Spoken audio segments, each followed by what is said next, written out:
Bienvenidas a este unboxing de una lámpara de 48 watts o cabina también, como le llaman. Esto es una lámpara para uñas. Acompáñenme a desempacar. Vamos a ver qué es lo que viene. Te viene un cargador. El cargador es 1 metro, un aproximado. Te viene esta lamparita, miren. Se ve bastante liviana, vaya que sí. Se ve bastante portátil, así que si quieres llevarlo no pesa tanto y es bastante pequeña, bastante portátil, la verdad que sí. Miren, está hermosa y lo más importante que es la base de metal.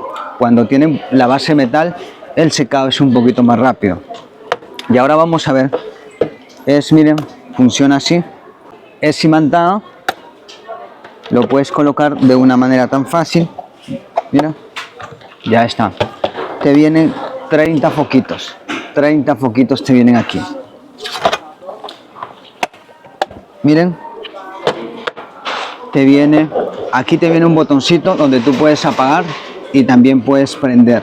Le puedes poner 24 watts o 48 watts. Ya depende de ti con los cuales tú quieras trabajar de acuerdo al producto.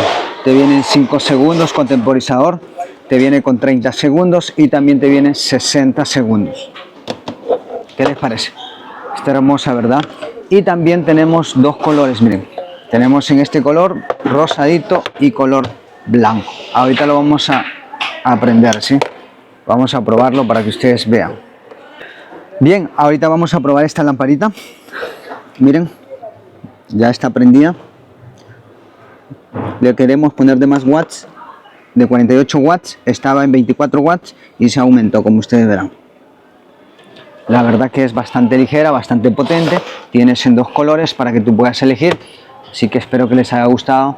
Un abrazo para todas, bendiciones y muchos éxitos. Saludos.